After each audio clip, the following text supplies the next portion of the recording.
मैं भारत को भारतीयता की मान्यता के आधार पर फिर से खड़ा करना चाहता हूं, उस काम में लगा हूं। एक और उदाहरण देता हूं। 1966 में आप में से कुछ लोग होंगे, मैं तो तब पैदा भी नहीं हुआ था जिस समय की यह घटना है। भारत के लाखों संतों ने एक बहुत बड़ा जुलूस निकाला दिल्ली में। गाय रक्षा होनी चाहिए, कानून बनना चाहिए।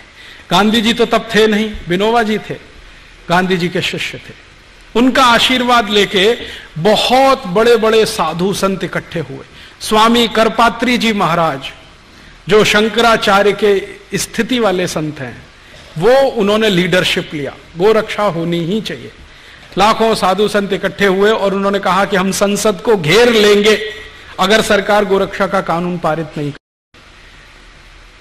सौभाग्य या दुर्भाग्य जो भी कहिए, स्वामी करपात्री जी महाराज के थोड़े दिन पहले के आशीर्वाद से श्रीमती इंदिरा गांधी प्रधानमंत्री बन गई थी। तो स्वामी करपात्री जी को लगता था कि इसको तो आशीर्वाद मैंने दिया है, अब ये कैसे मना करेगी मेरे काम को। स्वामी जी को मालूम नहीं था, चेहरे कुछ होते हैं, मुखौटे कुछ होते हैं। अच्छा, विनोबा जी ने भी आशीर्वाद दिया था, आपको मालूम है, श्रीमती इंदिरा गांधी को। इंदिरा गांधी जब प्रधानमंत्री बनी थी तो उनकी पॉलिटिकल पोजीशन बहुत कमजोर थी। उनके सामने जो टक्कर में थे ना, वो बहुत पावरफुल लीडर थे। निजलिंगप्पा बहुत पावरफुल आदमी थे। पूरा दक्षिण भारत उनके समर्थन में खड़ा था और तय था कि ये प्राइम मिनिस्टर बनेंगे। निजलिंगप्पा को अड़ंगी लगाकर श्रीमती गांधी प्रधानमंत्री बनी थी। तो बहुत सारे संतों से आशीर्वाद लिया था, तो पात्री जी ने भी दे दिया, विनोबा जी ने भी दे दिया। अब प्रधानमंत्री बनते ही याद दिलाया विनोबा जी ने, वो काम करो ना मेरा, गो हत्या बंद करने के लिए कानून लाओ। तो कहा बाबा अभी थोड़े दिन संभालने तो दो। तो बाबा ने कहा कितना दिन लगेगा संभालने में। तो दिन बीतते गए और करपात्री जी महाराज का धैर्य चुक गया। तो उन्होंने एक बहुत बड़ा जुलूस निकाल दिया, सरकार को घेरना है, संसद को कॉर्डन कर देना है, कोई अंदर जाएगा नहीं, कोई बाहर आएगा नहीं जब तक गो हत्या बंद नहीं होती। आप जानते हैं क्या हुआ? जिन करपात्री जी महाराज के आशीर्वाद से श्रीमती गांधी प्रधानमंत्री बनी थी, उन्हीं के ऊपर श्रीमती गांधी ने गोली चलवाई और एक नहीं सैकड़ों साधु उसमें मर गए। लेकिन गो हत्या नहीं रुकी, वो वैसे ही चली।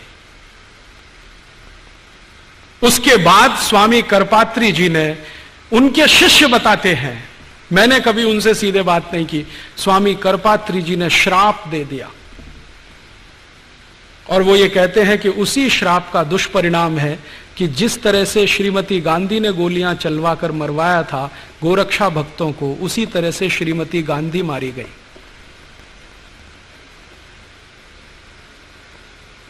और यह अजीब संयोग है, मैंने इस पे थोड़ा काम किया तो मुझे पता चला, श्रीमती गांधी ने जिस दिन ये गोली चलवाई थी उस दिन गोपा अष्टमी थी। भारत में गाय के पूजन का सबसे महत्वपूर्ण दिन है गोपा अष्टमी, दीपावली के कुछ दिन बाद आता है। और श्रीमती गांधी को जिस दिन गोली मारी गई वो दिन भी गोपा अष्टमी थी।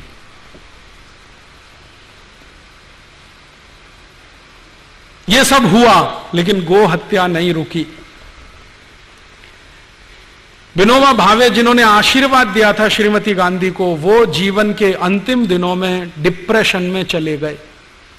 इतने डिप्रेशन में चले गए कि उन्होंने आत्महत्या कर ली, खाना पीना छोड़ दिया, जैन संतों की भाषा में कहूं तो संथारा ले लिया, और कॉन्फ्यूशन की भाषा में कहूं तो आत्महत्या कर ली। इतने डिप्रेशन में गए विनोबा जी।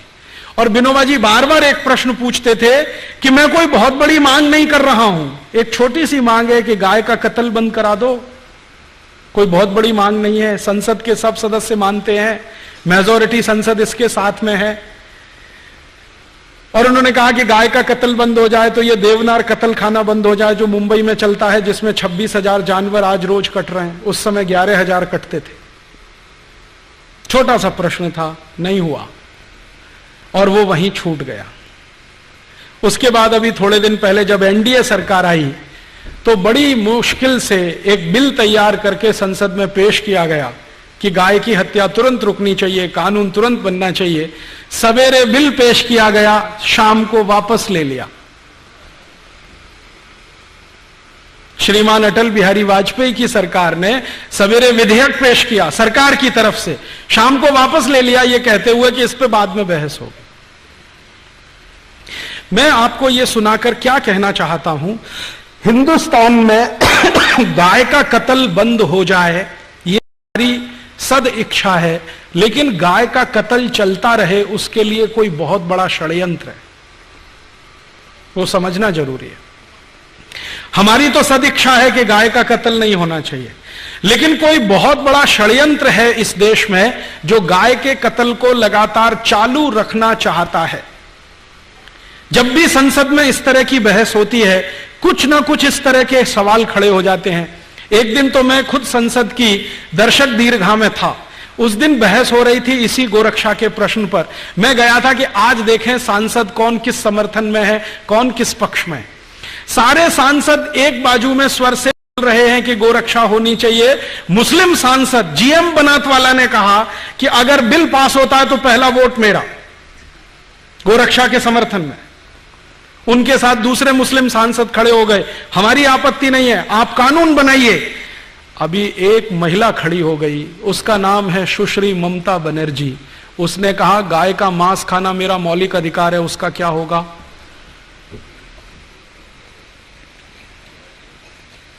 गाय का मांस खाना मेरा मौलिक अधिकार है, उसका क्या होगा? और ममता बनर्जी ने सुप्रीम कोर्ट के एक डिसीजन को कोट करके बोलना शुरू किया कि कोई कसाई गाय का कत्ल करता है, यह उसका मौलिक अधिकार है, उसका क्या होगा? यह सुप्रीम कोर्ट का जजमेंट है। तो मामला कहां बिल्कुल होते होते फिर फिसल गया। इसी तरह से एक बार और हुआ, हमारी संसद में सब तय हो गया कि गोरक्षा का बिल पास ही हो जाना चाहिए, सब हो जाना चाहिए।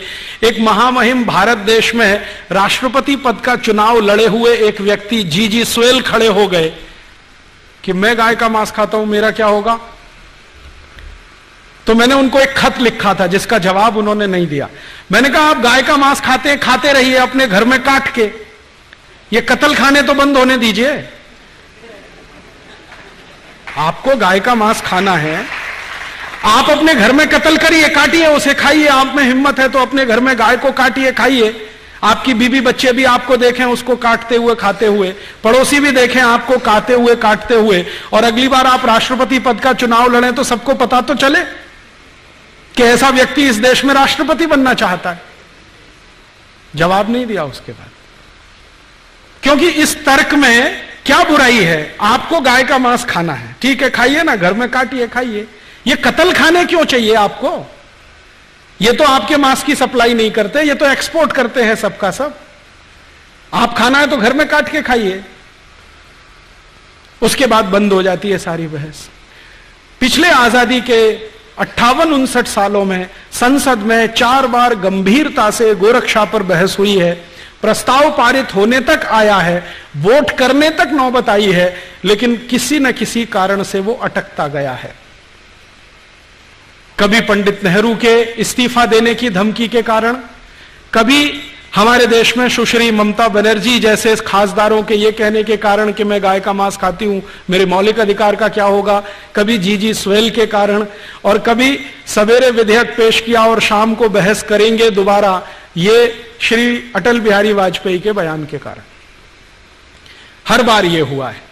मैंने इसको समझने की कोशिश की है कि आखिर गाय की रक्षा में ऐसा कौन सा प्रश्न है, या जानवरों की रक्षा में ऐसा कौन सा प्रश्न है जो भारत की संसद इसको होने नहीं देना चाहती, या भारत की संसद में ऐसे कुछ लोग हैं, मित्रोखिन के शब्दों में अगर कहें, जिनके चेहरे कुछ हैं, मुखौटे कुछ हैं। तो हम ढूंढना शुरू, हमारे नजदीक में ऐसे कितने पॉलिटिशियंस हैं, खासदार हैं, आमदार हैं, जिनके चेहरे कुछ हैं, मुखौटे कुछ हैं। ढूंढे हम, कम से कम अपने बीच में खोजना तो शुरू करें, ताकि ये गंभीर प्रश्न आज नहीं तो कल हल हो सके। क्योंकि हल तो करना ही पड़ेगा इस प्रश्न को, आज नहीं तो कल, कल नहीं तो परसों, परसों नहीं तो नरसों। इस प्रश्न को बहुत दिनों तक टाल के नहीं रखा जा सकता। दोस्तों, सबसे पहले तो चैनल सब्सक्राइब करें फिर लाइक, कमेंट और शेयर करें। और हाँ, हमारा एंड्रॉयड ऐप डाउनलोड करना ना भूलें।